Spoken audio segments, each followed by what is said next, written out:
Bienvenidos nuevamente. Es momento de pasar a la segunda mesa, experiencias comparadas, avances latinoamericanos y preocupaciones latentes.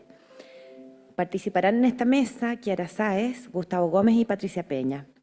Kiara es doctora en comunicación, académica e investigadora de la Universidad de Chile.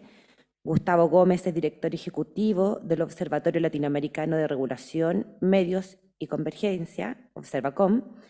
Y Patricia Peña, también académica e investigadora de la Universidad de Chile y experta en comunicación, tecnologías digitales y políticas públicas. Va a moderar esta conversación Ricardo Ramírez, periodista, doctor en medios y comunicación. Actualmente es investigador de la Facultad de Comunicación e Imagen de la Universidad de Chile y miembro del Núcleo de Investigación en Televisión y Sociedad. Sus áreas de especialización son género, sexualidad y medios de comunicación, análisis de audiencias y estudios críticos en televisión.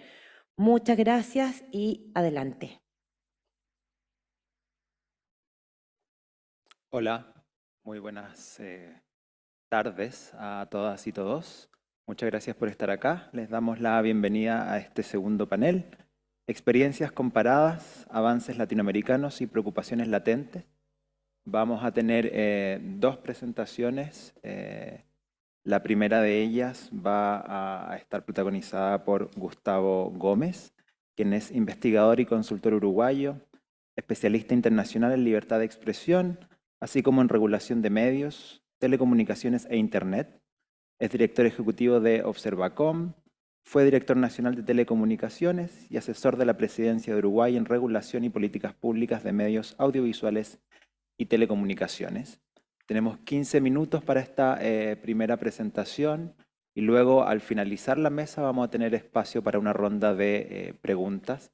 Me dijeron que van a estar circulando la posibilidad de hacer preguntas por escrito que luego nos van a hacer llegar. Así que sin más, damos paso a la primera presentación. Muchas gracias, Gustavo.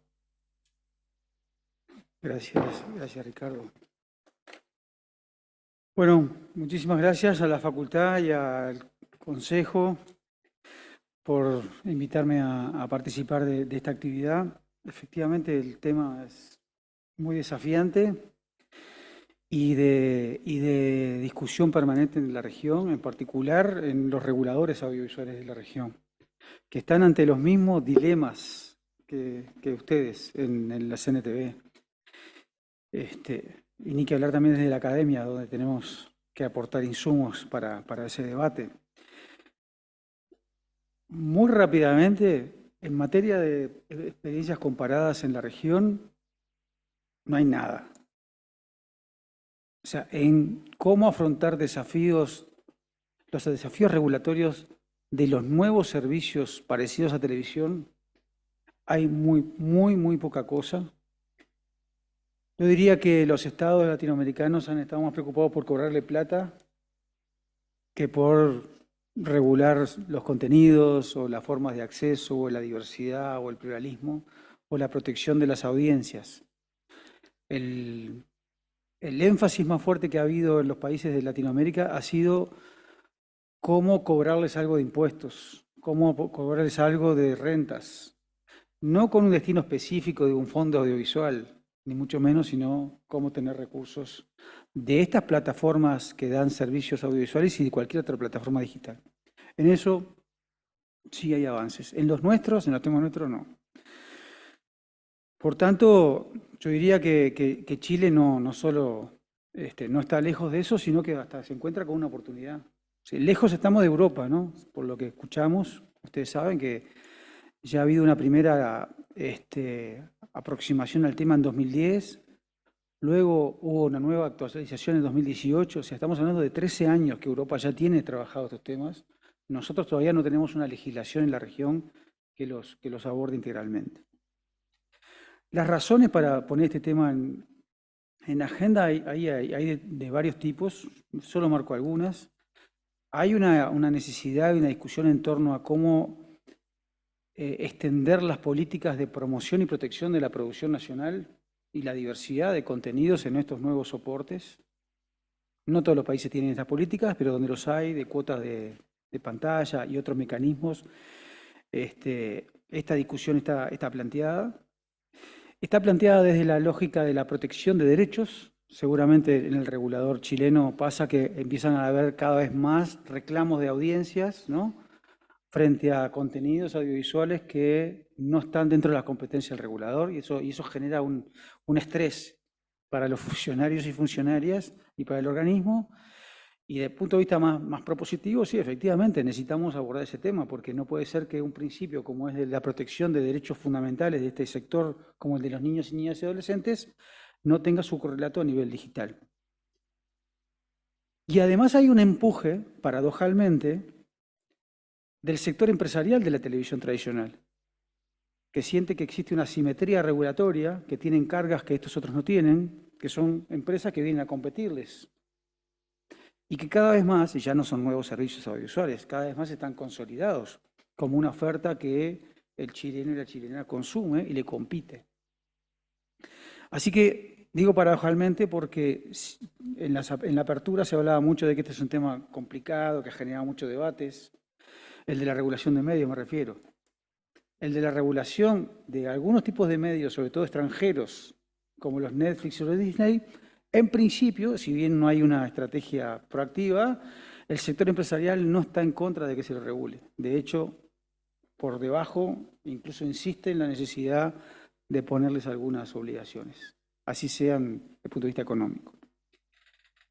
Y justamente esto de la asimetría es lo que me lleva a mí a plantear no solo ya la necesidad, sino la urgencia, porque de manera creciente, frente al concepto de asimetría regulatoria, que creo que es compartible, es decir, hay unas exigencias a unos actores distintas de la otra, a esa asimetría se la puede resolver incorporando la regulación legal a los nuevos actores o bajándole la regulación a los actores que ya existen. Y este es el discurso que empieza a instalarse en los empresarios. Si ustedes no son capaces de regular a los nuevos que nos compiten de manera desleal, sáquenos regulación a nosotros. Entonces lo que va a venir es que lo aún difícil, pero que se ha consolidado en Chile respecto a una regulación legitimada, ¿no?, en el sector tradicional de televisión, puede retroceder porque el reclamo cada vez es mayor, en el sentido de igualar, pero para abajo. Yo voy a plantear algunas ideas que desde Observacom hemos trabajado para, de alguna manera, para que pudieran servir de insumos para ese debate regulatorio, para esa adecuación regulatoria necesaria y urgente de la que estoy hablando. Por supuesto que es una síntesis muy apretada. Lamento que quede temas tan complejos de manera simplista, pero bueno, de alguna manera también quiero ser útil en lugar de hacer diagnóstico, más bien proponer algunas alternativas a partir de lo que hemos estado siguiendo en América Latina y también siguiendo el proceso europeo. Son ocho conceptos, otros temas, en algunos son perspectivas que deberían incorporar ustedes desde CNTV y desde la academia para lograr una nueva regulación. Otros son temas en sí mismos, algunos más concretos, otros menos. Espero ser claro y de utilidad, como les decía. Primero, acá en este mismo evento se han hablado de muchas cosas a la vez. Y yo creo que ese es el principal, o uno de los principales desafíos que tenemos. Todos los temas están relacionados, porque aparte todos se dan en los mismos aparatos, probablemente. Pero no todo es Internet. O mejor dicho, Internet son muchas cosas. Entonces nosotros necesitamos seguir enfocados en una regulación específica para estos servicios que son de televisión o se parecen a televisión. Porque la definición del servicio a regular, la definición del sujeto a regular, supone una serie de decisiones de fundamentos distintos al de regular otros servicios en Internet, pero también otros derechos y otros mecanismos. Si plataformas digitales son Facebook, es X, pero también Airbnb y también Uber y también Netflix. Yo sé que parecen iguales y tal vez sea obvio para los que están acá, pero la primera confusión que hay, el primer problema que tenemos es que hablamos de todo lo mismo y no es todo lo mismo.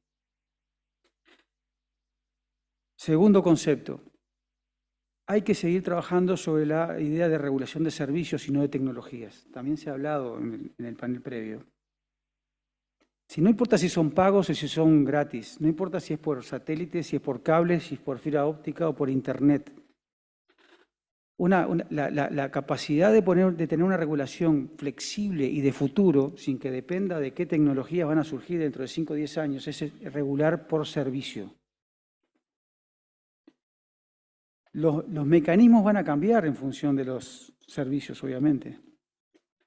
Pero el concepto de regular por servicio y no por tecnología tiene que estar empapando toda la discusión sobre el nuevo marco regulatorio. Principios iguales para servicios iguales.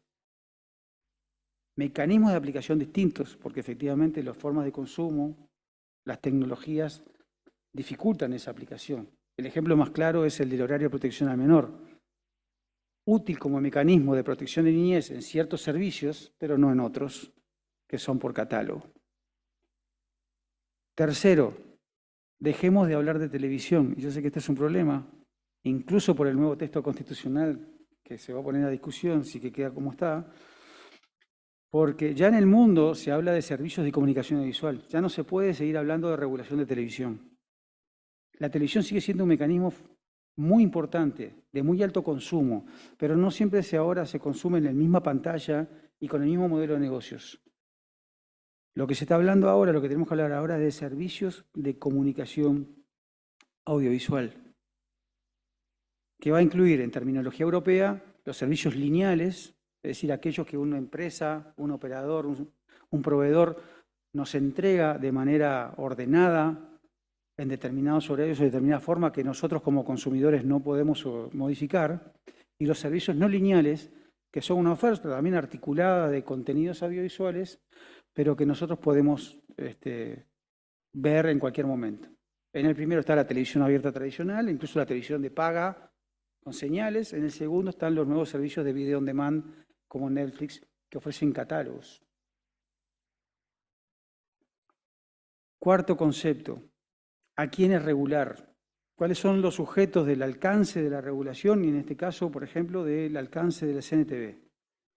Y acá es donde hay mayor confusión, pero no lo digo como crítica, lo digo porque realmente se está complejizando toda esta temática, y entonces hablamos de lo que pasa en Facebook y pasamos sin problema a Netflix y pasamos sin problemas a un servicio de televisión paga en Internet o una televisión de streaming. En esto hay que ser mucho más precisos. Y sobre todo hay que tomar decisiones. Desde nuestra perspectiva, una aproximación importante, necesaria, no suficiente, pero sí que significaría un avance respecto a la situación actual, sería no avanzar frente a cualquier contenido audiovisual que se transmita en Internet, sino siempre seguir con la idea de los servicios de comunicación audiovisual en Internet. ¿Qué quiero decir con esto? Una legislación que todavía no abarque qué pasa en contenidos audiovisuales producidos por usuarios individuales en una plataforma o red social como Facebook, sino a los servicios tradicionales de televisión, a los servicios que esos canales de televisión tradicional emiten por Internet de manera de repetición, a los servicios de televisión por streaming digitales nativos,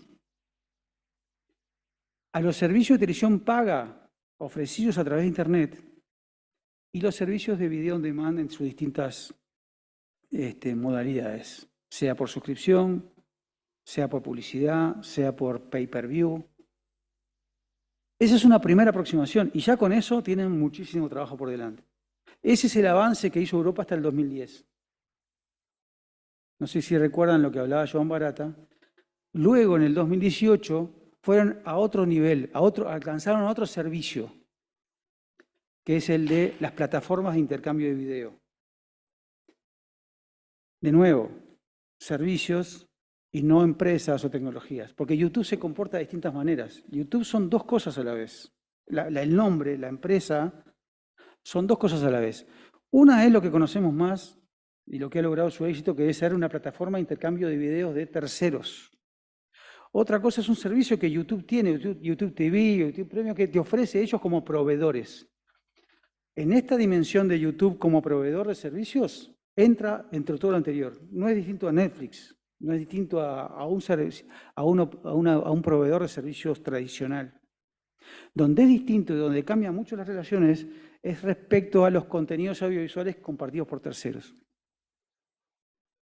Fíjense que tampoco Europa hoy regula los contenidos de los terceros, regula el papel de intermediación de YouTube sobre contenido de terceros.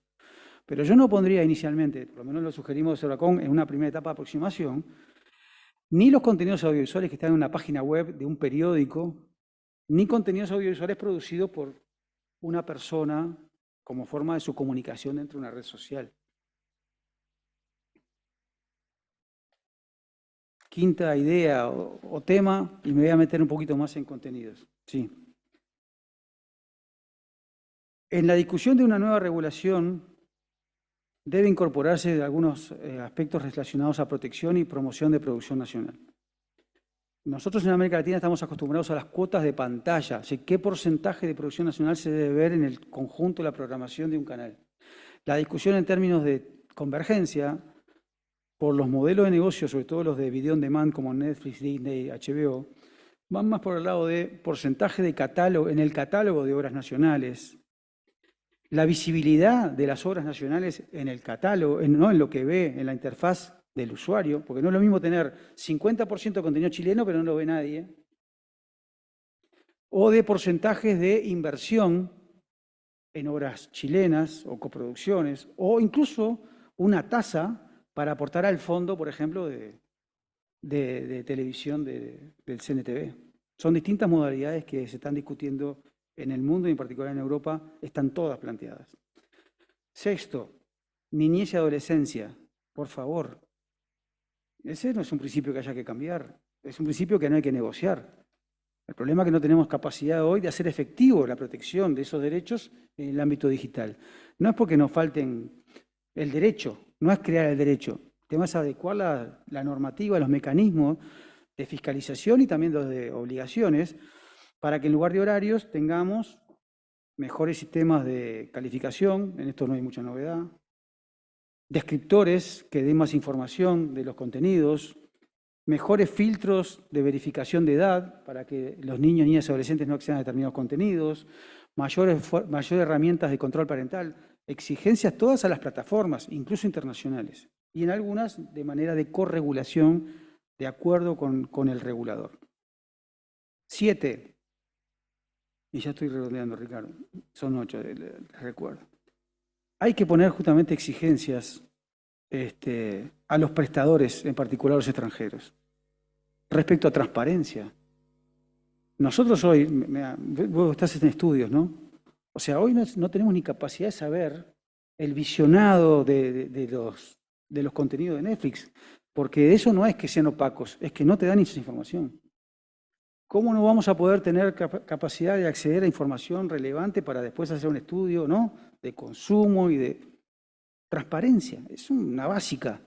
No puede quedar librado el humor de los dueños de estas empresas. Hay que exigirles obligaciones de transparencia sobre cómo recomiendan, por qué recomiendan, cuál es el uso, etc. De que tengan mecanismos de reclamación. No sabemos ni a quién dirigirle una carta para protestar por determinado contenido. No sé si al regulador le pasa, pero seguramente, por un tema de competencia, tampoco sabemos a dónde. Bueno, mecanismos de reclamación adecuados, rápidos, en el idioma del país, por lo menos para reclamar. Que tengan un responsable legal en el país. Esto es básico, ¿no? Funciona para bancos, farmacéuticas, mineras y cualquier otro. Esta gente no. Tenés que ir a protestarme a California si tenés algún problema, o a Bruselas. Yo no digo que pongan una oficina, que cada una de estas empresas ponga una oficina en países chicos, por ejemplo, como el mío Uruguay, no es razonable. Pero decime una persona con un mail que sea responsable al que yo le pueda mandar los requerimientos de transparencia, al que yo le pueda poner una multa por incumplimiento. Son pocos ejemplos. Y termino, y ahora sí, Ricardo, con un centro a la izquierda, que es, esto necesita una ampliación de competencia del regulador. Pero quería empezar por los contenidos. Necesitamos darle más herramientas, más dientes, más recursos, más competencias al regulador, justamente para poder abordar al menos algunas de estas cosas que desde Observacom les proponemos considerar. Gracias.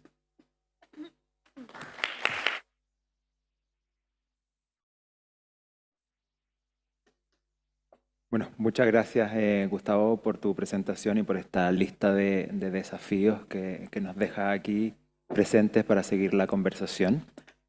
Pasamos entonces ahora a la segunda intervención de la mesa. Paso a presentar a las presentadoras, que son Kiara Sáez y Patricia Peña, quienes son académicas de la Facultad de Comunicación e Imagen y desde principios del 2023 llevan adelante, junto a Javier García del Observatorio del Derecho a la Comunicación, un proyecto de investigación Fondesit sobre la institucionalidad reguladora de la convergencia en comunicaciones. Los casos de estudio, se van a tomar ciertos casos de estudios como el regulador canadiense, el británico, el mexicano y el colombiano, en un estudio que integra elementos de sociología, derecho y comunicaciones. Para este panel, primero va a comenzar Kiara Sáez, quien hará una genealogía institucional de dos de los organismos reguladores que son parte de los casos de estudios, refiriéndose a algunas de las tensiones que es posible identificar en ellos, para luego mirar desde esos procesos la situación de la institucionalidad de las comunicaciones en Chile. Y en la segunda parte, Patricia Peña aborda los principales desafíos en relación a la pregunta sobre regulación de Internet y en particular de las plataformas digitales que indexan, distribuyen y recomiendan contenidos a través de sistemas algorítmicos. Muchas gracias y le damos paso a las presentadoras.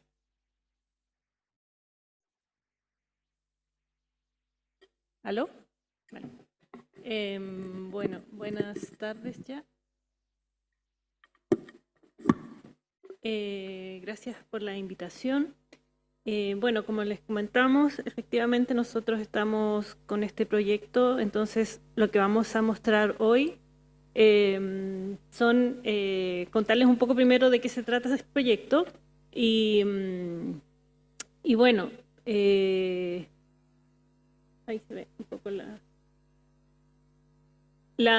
este es un Fondesit regular que nosotros lo presentamos el año pasado y entonces efectivamente estamos trabajando desde este año estamos levantando información específica, pero esto se nutre de también proyectos previos que nos han llevado finalmente a identificar este tema como un problema, digamos, el kernel del problema de la regulación, por decir, ¿ya? Entonces ese es el nombre. También tenemos una web que les invitamos a conocer, que es regulacionconvergente.com. Tenemos mucho trabajo multimedia, estamos trabajando para ustedes, tenemos videos, hoy día vamos a publicar nuestro primer podcast.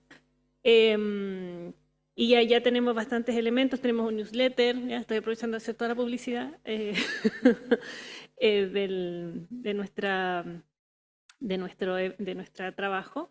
Y solo, para no detenerme demasiado, solo contarle un poco como las grandes ideas de nuestro estudio, porque ahí no va pasando nada. Ya.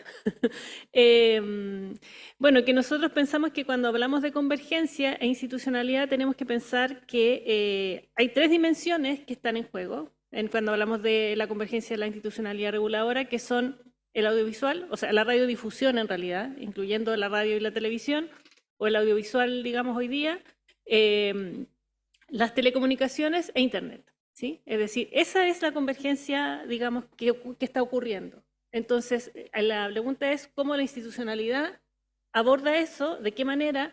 Nosotros no tenemos nosotros en este momento estamos abiertas, ¿no?, a pensar esto en términos de si tiene que ser una sola institución, si tienen que ser varias instituciones, si solo basta con la regulación estatal o además necesitamos mecanismos de autorregulación y de corregulación. Para nosotros todas esas son discusiones abiertas, ¿sí? No tenemos todavía ninguna certeza porque todo lo que vemos es que nada está funcionando muy bien en ninguna parte y que todo genera mucha fricción. Cualquier transformación en la regulación va generando muchas fricciones, entonces hay que ver también esa dimensión de la discusión.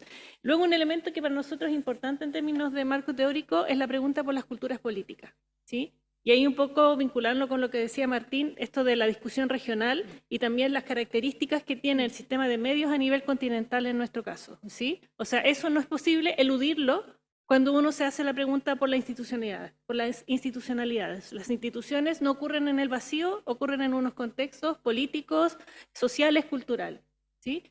Entonces, y es importante entender esa relación entre cómo funcionan los sistemas comunicativos, cómo funcionan, por ejemplo, las élites ahí, las corporaciones, los partidos, es decir, es más toda esa dimensión que en esta conversación como que no se ha visibilizado tanto, también es parte de la conversación.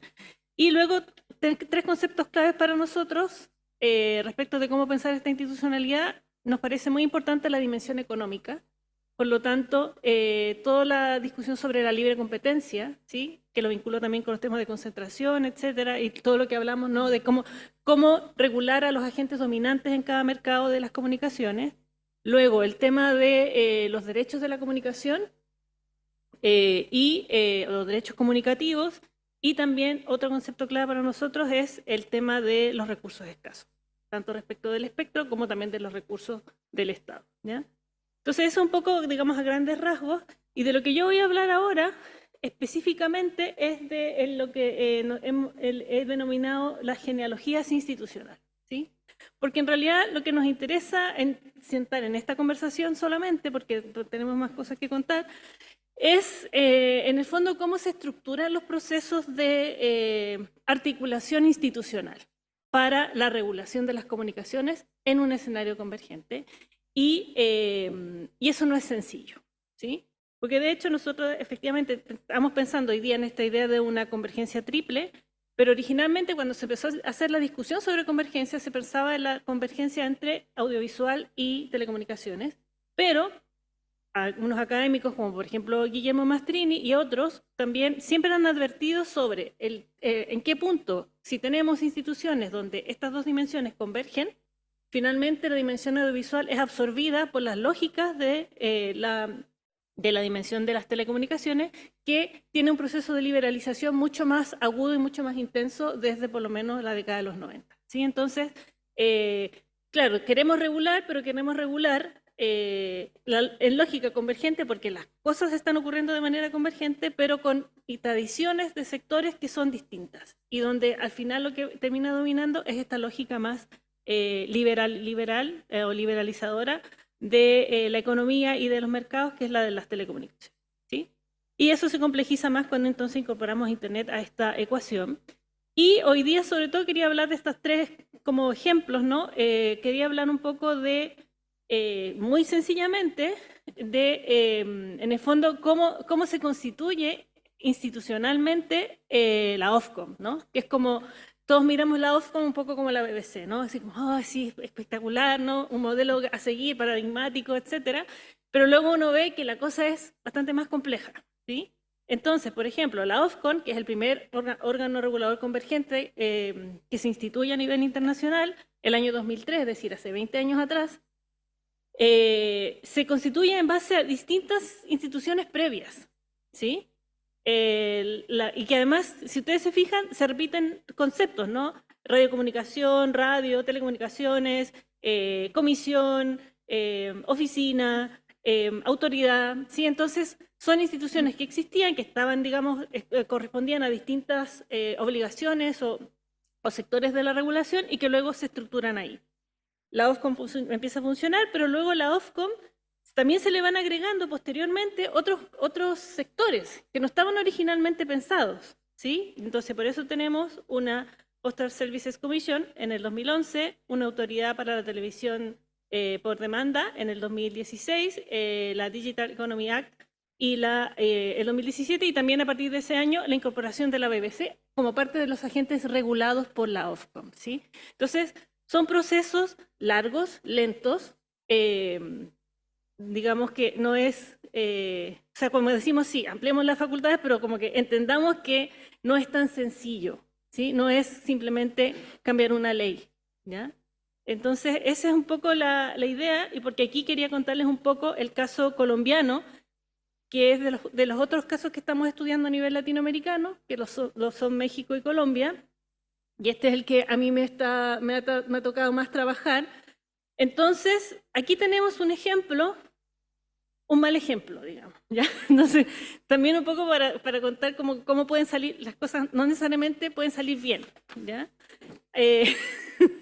Pero digamos que para los colombianos, no sé, te voy a preguntar ahí, tú puedes opinar después lo que tú crees, pero el punto es que efectivamente Colombia traía una autoridad de televisión y una Comisión Nacional de Televisión que se disuelven y algunas de estas funciones pasan a ser parte de lo que se llama la Comisión de Regulación de Comunicaciones, que es precisamente, la CRC, que tiene 2 salas, ¿sí? Entonces, es una institución convergente, pero internamente funciona de manera separada. Entonces, tiene una Comisión de Contenidos Audiovisuales y una Comisión de Comunicaciones, que es la que ve telecomunicaciones. Todavía no es un organismo que ve temas relacionados con Internet, ¿sí? Pero ¿cuál es la paradoja de este organismo? Nosotros estamos hablando de organismos reguladores convergentes autónomos e independientes. Pues esta CRC está adentro del Ministerio de la Información y Comunicaciones, ¿sí? Entonces, es como, ¿cómo?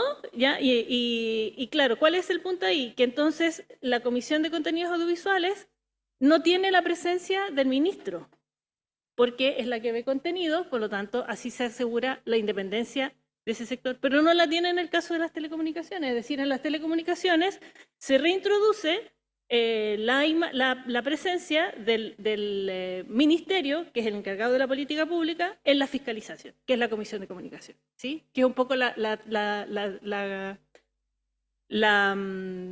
discusión que se ha planteado aquí en Chile también respecto a la necesidad de separar funciones en el caso de la Subsecretaría de Telecomunicación, ¿sí? Entonces, esa tensión que aquí se ha pensado en forma de Superintendencia de Telecomunicaciones, en el caso de Colombia se reintroduce en el ministerio, ¿sí? Entonces, es un poco compleja la cuestión, como no tenemos mucho espacio. Además, existe aparte una institución denominada Agencia Nacional de Espectro, que es la que específicamente las cosas de espectro, que tiene un vínculo con el ministerio, pero al mismo tiempo es autónomo, pero tiene este vínculo, y luego tenemos otro organismo, que es la Superintendencia de Industria y Comercio, que también ve aspectos relacionados con libre competencia y telecomunicación, ¿sí? Y luego el ministerio administra un fondo muy grande, que es el que se distribuye a estos distintos servicios, ¿ya? Entonces, por ejemplo, nosotros nos tocó revisar cuando fue el estallido en Colombia también en el 2019, que hubo también denuncias de censura y apagones en Internet. Y por ejemplo, lo que criticaban los organismos, por ejemplo, Carisma, era que la CRC había sido incapaz de como que tener un planteamiento ante esto, y también se planteaba ahí la cuestión de, bueno, esto debiera ser una cosa que debiera revisar la CRC. Si es la CRC, ¿qué confianza podemos tener en su trabajo si forma parte de un gobierno que nosotros estamos criticando a través de las protestas, ¿sí? Entonces, ese tipo de cuestiones, ese tipo de paradojas son las que se dan. Y luego, por último, quería hablar de Chile, que no tenemos una institucionalidad reguladora convergente y tenemos, por ahora, es como puros átomos, ¿ya? Átomos sueltos, donde nosotros hemos identificado, bueno, los globitos más grandes obviamente son el Consejo Nacional de Televisión y la Subsecretaría de Telecomunicaciones, porque ellas ven temas de audiovisual, pero también la Subsecretaría ve otros temas, ¿sí?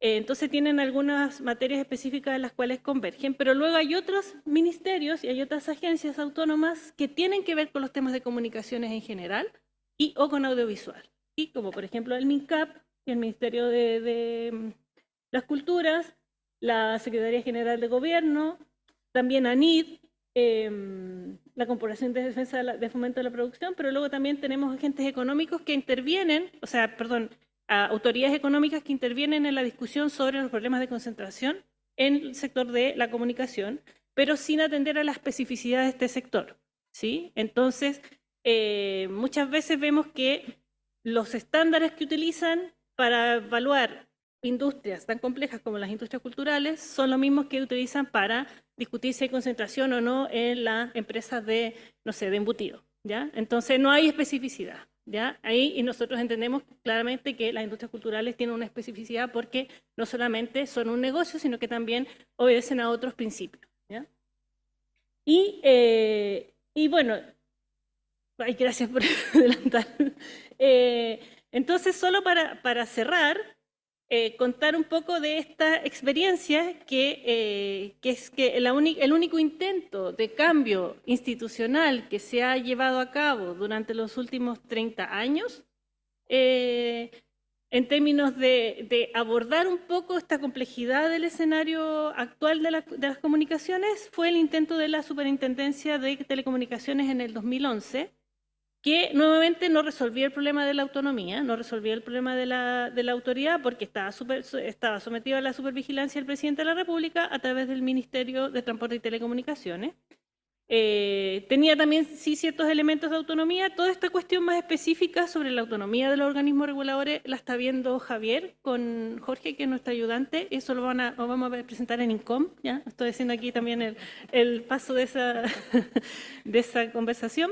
Pero este proyecto terminó de discutirse el 2014, no se abrió más, y este año, y por eso como que quería volver sobre esta noticia que salió el 16 de septiembre de 2023, donde una institución que nosotros no conocíamos, que se llama Comisión Nacional de Evaluación y Productividad, volvió a hablar de la importancia de la necesidad de que había de crear una superintendencia de telecomunicaciones separada de la Subtel, ¿ya? Entonces, esto un poco, y eso sería mi exposición, básicamente para plantear la pregunta sobre, o sea, ampliemos facultades, sí, pero este es el contexto en el cual tenemos que, o sea, podemos decidir hacer una cosa así, ¿sí? Pero no nos vamos a hacer cargo del monstruo. Entonces, al monstruo hay que mirarlo de frente, creo yo, eso. Gracias, Kiara. Bueno, continuando con esta mirada, me voy a ir...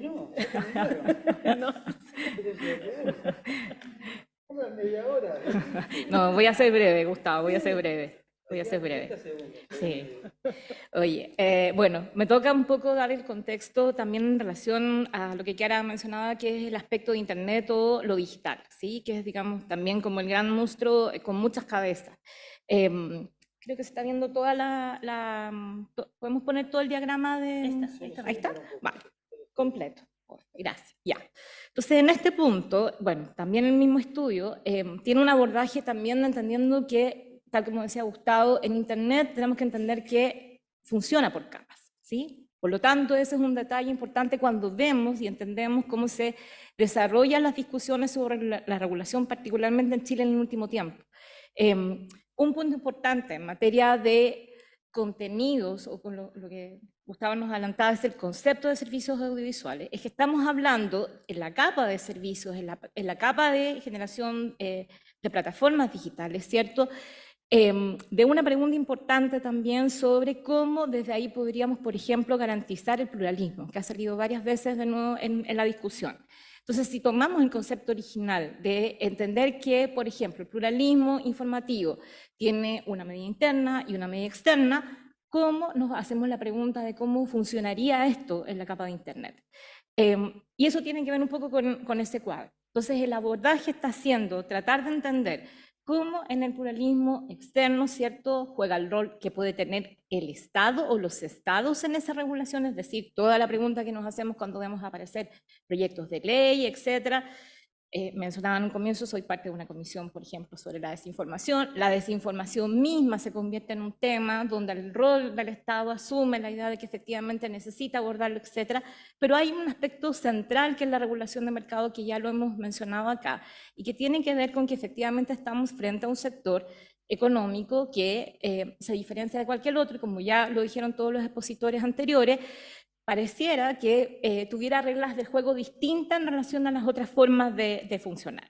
Luego me quiero ir para el lado derecho, que tienen que ver un poco también sobre cómo estamos viendo estas asimetrías de poder en relación a un punto específico, y que es que entender también que muchas de estas plataformas y de estos servicios, ¿cierto?, sea Netflix, YouTube, y ahí voy a hacer un poquito de la mezcla, funcionan también con una lógica de sistemas de algoritmos, ¿sí? Finalmente, un punto central está haciendo entender cuál es el poder, la incidencia, ¿cierto?, que tiene efectivamente esta nueva manera de generar finalmente una distribución.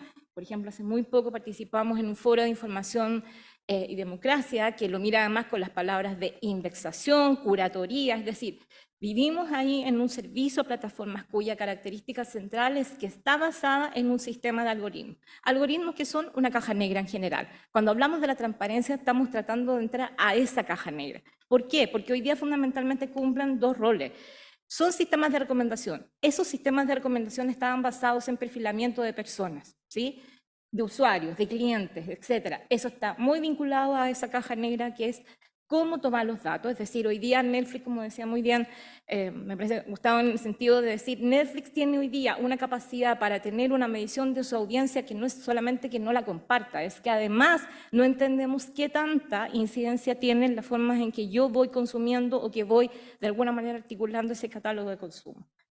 La moderación de contenidos, que ya lo hemos mencionado, ¿cierto?, en varias ocasiones, y que tienen mucho que ver con situaciones que en América Latina veíamos como esto no nos importa, ¿vale?, porque son las reglas y las políticas de uso que tienen las plataformas, pero que empezaron a tener mucho sentido cuando tuvimos el estallido social durante el 2019. Por primera vez tuvimos casos donde efectivamente notamos situaciones de baja masiva de contenido, por ejemplo, de medios de comunicación, que tienen también una categorización por parte del lenguaje de las plataformas muy diverso, y que eso generó una alerta. Y hay un cuarto punto que tiene que ver con, en específico, ¿cierto?, el tratamiento hacia el periodismo digital local, local entendido como dentro de los países. ¿Y por qué lo ponemos en ese punto? Porque efectivamente es ahí donde vamos a notar esa asimetría de poder. Entonces voy a entrar al globito de asimetrías de poder.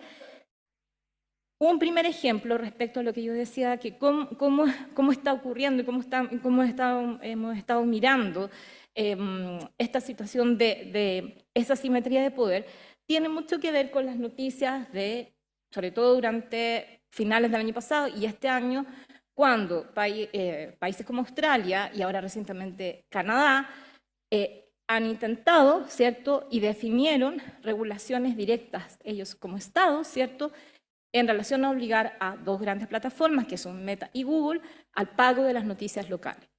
Ese solo tema, esa sola controversia, se ha transformado en una tremenda controversia, ¿sí? Porque sabemos que efectivamente hasta ahora, en la investigación, se nota la asimetría de poder, porque, por ejemplo, Australia llega finalmente a un acuerdo, pero con un grupo específico de un consorcio periodístico, ¿sí? Un gran consorcio periodístico. ¿Dónde quedan los otros? Google, además, por ejemplo, genera sus otras propias estrategias. Por ejemplo, le pone un sello a las noticias donde dice, este medio está certificado o está mejor indexado por Google News, ¿sí? Entonces, todo lo que no tiene Google News, en el algoritmo de recomendación de Google, ¿cierto?, va quedando fuera, ¿sí? Luego, el caso de Canadá, que fue mucho más, digamos, también como evidente, o sea, Canadá efectivamente se queda con un bloqueo de acceso informativo en Facebook justo en la época de los incendios, que termina afectando una cuestión central que es el acceso a información, ¿sí? Y ambas plataformas efectivamente negocian con dos de los grandes países que digamos que tienen digamos, mercados bastante grandes. Entonces la pregunta es, ¿qué pasaría si en América Latina tuviéramos el mismo problema y tuviéramos que tomar la misma decisión? ¿Sí? Algo similar ocurrió en Argentina, donde efectivamente Meta trató de negociar con un consorcio periodístico y donde finalmente no llegaron a acuerdo, porque la pregunta es, ¿negocias con un grupo o negocias con todo? ¿Sí? Esa es una pregunta fundamental.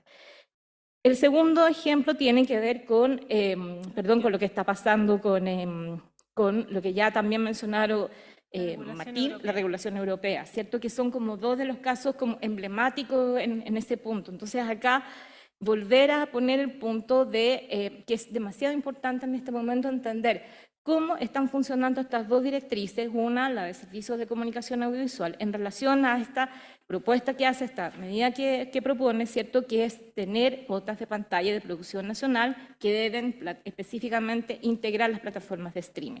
Y luego, la ley de servicios digitales, que entró en vigencia ahora en agosto, efectivamente, como nos contó Barata, donde en realidad lo que estamos viendo es que se le establece una responsabilidad, ¿cierto?, legal por los contenidos recomendados en estas plataformas a cualquiera de estas empresas.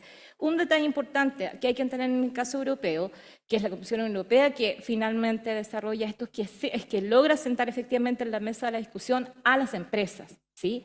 Eso es justamente también una gran pregunta que para nosotros también, como decíamos hace un momento, ¿cierto? Y ahí apareció algo muy importante. La primera vez que se está poniendo en marcha esta directriz ha sido ahora con los recientes acontecimientos del conflicto Israel-Hamas-Palestina.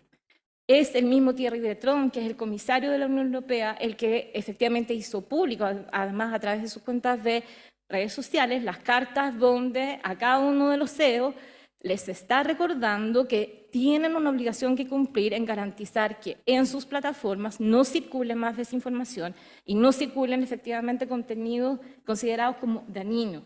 ¿Por qué? Porque efectivamente el primer fin de semana hubo estudios y hubo mediciones que notaron, ¿cierto?, la cantidad de contenido que estaba pasando, tanto desde medios de comunicación, desde cuentas de medios de comunicación diversos, de distinto tipo. Hay una discusión ahí entre lo que muchas veces algunos plantean como medios fiables y no fiables, ¿no? También en el contexto de la desinformación, etcétera. Entonces, este es un muy buen ejemplo de entender qué es lo que nosotros podemos ver si estas plataformas efectivamente modificaron sus algoritmos de recomendación, modificaron la distribución de desinformación que estaba ocurriendo, etc. Y solo quiero cerrar con el caso chileno, donde el estudio se está focalizando, ¿cierto?, también en un poco lo que ha sido la trayectoria de leyes y de proyectos de ley que hemos tenido sobre Internet. También vamos a hablar de esto, paso el aviso comercial con un poco más de detalle en el INCOM. Y esto tiene que ver un poco con entender, en realidad en Chile tenemos dos proyectos, dos leyes básicas que hoy día de alguna manera intentan regular ciertas capas de Internet. La primera, que fue muy efectivamente pionera, que fue la ley de neutralidad de la red, y eso es otro tema de discusión, porque hoy día efectivamente la efectividad de esa ley se ha puesto en cuestionamiento cuando entendemos de que en Chile, por ejemplo, todavía hay publicidad que dice navega por tus redes sociales gratis, ¿sí? O incluso se abrió una discusión respecto de la decisión de la Subtel de pedirle a una cierta empresa de IP que bajara el sitio web de las casas de apuestas. Eso también generó una tremenda controversia respecto de esto. Y luego, algo muy básico que es la velocidad de Internet. Pero luego tenemos este punteo de acá. Hay 11 proyectos de ley sobre desinformación que específicamente abarcan fake news. ¿Qué es lo que estamos viendo en estos proyectos de ley? Todos tienen una argumentación muy vaga, ¿ya? Falta demasiada evidencia. Confunden niveles, ¿no? Lo que decíamos hace un momento, se habla como de proyecto de ley para combatir la desinformación cuando en realidad lo que tratan de abarcar son fake news o un concepto X de fake news. Bueno, eso de nuevo, insisto, lo voy a poner ahí. Y tenemos además dos proyectos de ley que de nuevo entraron en pleno periodo de pandemia, que es el proyecto de ley que regula plataformas digitales, que lo presenta el senador Girardi cuando era senador en la Comisión de Desafíos del Futuro del Senado, y otro que regula la difusión de contenidos, información y servicios en las plataformas digitales. De nuevo, ambos son proyectos que entraron en periodo de pandemia y que han tenido una tramitación absolutamente demorada, y cuando uno efectivamente revisa esos proyectos, de nuevo, la conceptualización es vaga y creo que eso también nos sirve de ejemplo de lo necesario que necesitamos también entender, tener una clara terminología, conceptualización respecto de todos estos temas. Así que muchas gracias y eso.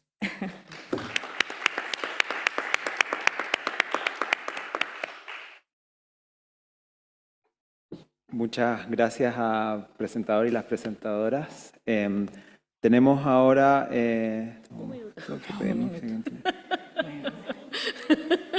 sí, algo me informan por interno, déjenme asegurarme de qué me están informando para no equivocarme. Estamos muy justos o pasados de tiempo, me dicen internamente. Es que no sé lo que dice, entonces tengo que leerlo primero. Pero no importa. Ok, que si tienen preguntas, por favor se los dejen a los encargados y a las encargadas y que luego amablemente los presentadores y presentadoras van a poder responder sus preguntas. Así que muchas gracias por su atención.